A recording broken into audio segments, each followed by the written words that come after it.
आवाज पीछे पीछे अगब घुमावे इनका दिले जतनी शहर घुमावे अना जा तो चोर हक जाई तो जीजा के छोटा का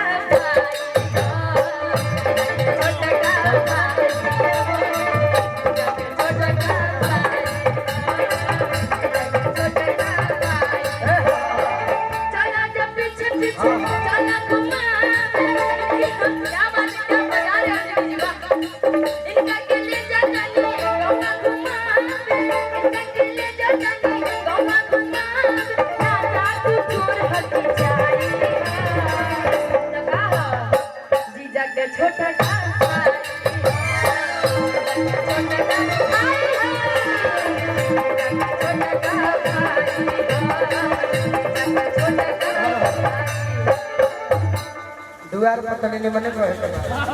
पहले में तनी गौरव बहुत चली अब जीजा कहले बड़ी जीजा के छोटका भाई मने जीजे न भाई का हो मनोज भैया जीजा हो बस से हम छोट भाई हो बस तू सब सालिए लगे तो जीजा जीजा कहि के जियावत नहीं खा अरे औरी मुआवा पिया हो हमरा भौजी छोटकी बहिनिया बड़ा छोटकी बहिनिया बड़ा तरसौलिया हो जीजा जीजा कहि के जियावत नहीं खा औरी मुआवा पिया हो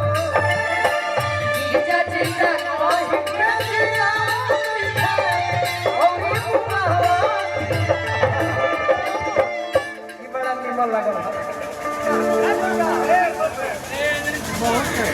तो हमरा भौजी छोटकी बहिनिया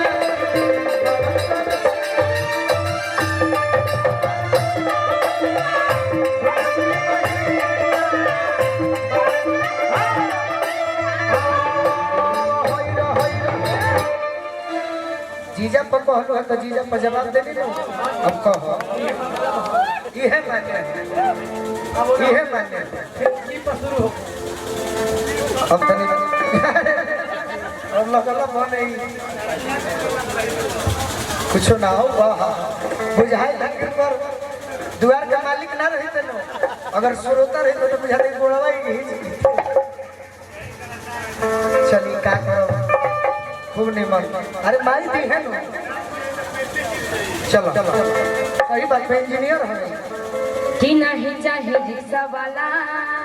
कि नहीं चाहे ठेला वाला तो नहीं चाहे कौनो बदमाश दुल्हा चाहे झकास दीदिया झकास में बता दी के हो कि तोहरे के कनिया बनैती सचो कहते जे धनिया भुनिहार रही बाड़ू अपना शुभ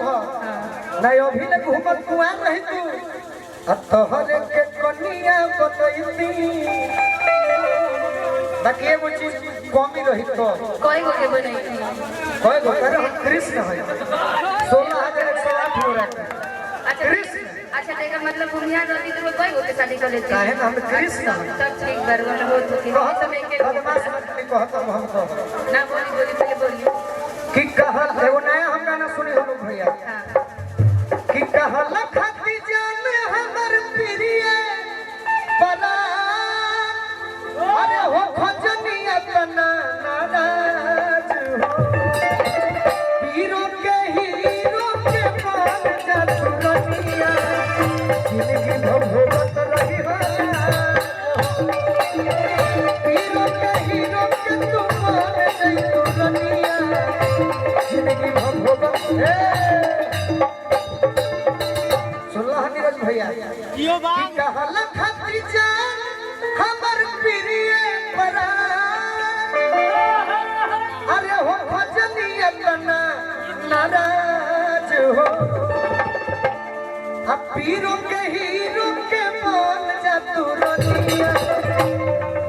आ जिंदगी भोगत रही हो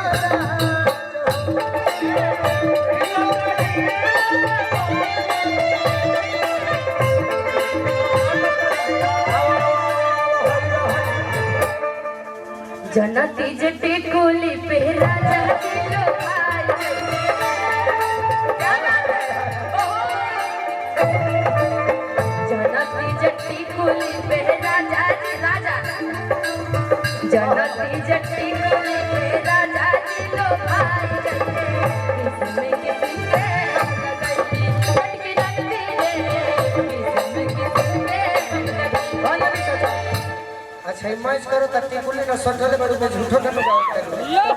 मतलब जनती कब अभी लगाने का बात ही कर रही हूँ जनती माने होला कि हम जनती अभी जानते माने पहले हम लोग भाई रहे गलती ना हो जानी चाचा अभी नहीं आगे का बात बता रहे हैं हां अच्छा आगे निकाल फिर तो भैया जाई रवा फौज को बहुत बहुत धन्यवाद कल जहिया रवा जाई रिपोर्टर को 10 लोग के मुआई करते जय हमारा आशीर्वाद माने भगवान को से हम आशीर्वाद मांगो हम करे 10 लोग के मुआई तब पियो जात बार पुलिस के बहाली जात बार पुलिस के बहाली कुछ ले ले कुछ ले ले लड़की रुमाली कुछ ले ले लड़की रुमाली जात बार पुलिस के बहाली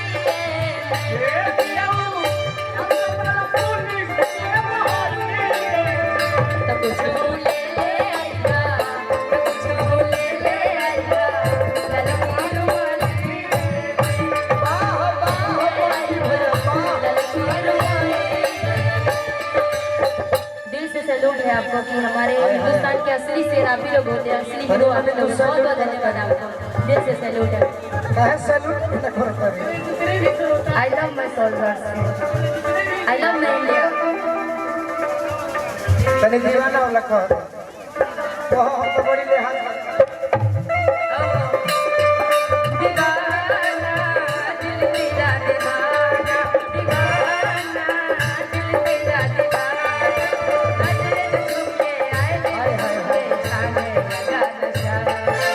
नजर छुपके आए दीवाना दिल तेरा दीवाना दीवाना दिल तेरा दीवाना छोड़ ले हो लल्ला कौन जगह पर हो